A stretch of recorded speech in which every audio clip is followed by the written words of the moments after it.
આણંદ તાલુકા પંચાયતમાં વિકાસલક્ષી નવી ટીમની રચના થઈ છે। અશોક ઠાકોર બન્યા છે તાલુકા પંચાયતના પ્રમુખ, તો કુસુંગી પટેલ ઉપપ્રમુખ પદે બિનહરીફ વરાયા છે। તમામ ઉમેદવારો બિનહરીફ ચૂંટાતા ભાજપમાં ખુશીની લાગણી જોવા મળી છે।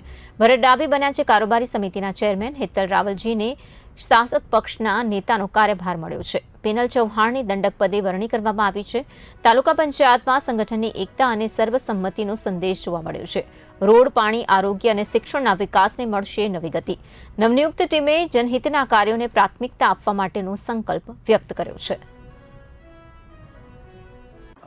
આણંદ તાલુકા પંચાયતમાંના પ્રમુખ તથા ઉપપ્રમુખની ચૂંટણી આયોજિત થયેલ હતી।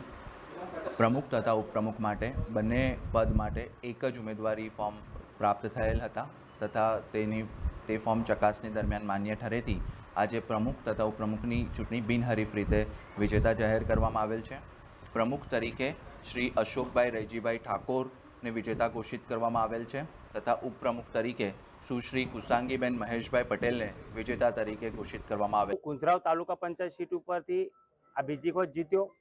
પહેલાં તો ભારતીય જનતા પાર્ટી આણંદ જિલ્લા સંગઠનની અંદર અમારા અધ્યક્ષ સંજયભાઈ પટેલ તેમજ મહામંત્રી તેમજ તાલુકાના પ્રમુખ શ્રી મહિપતસિંહ, મહામંત્રી શ્રી પરેશભાઈ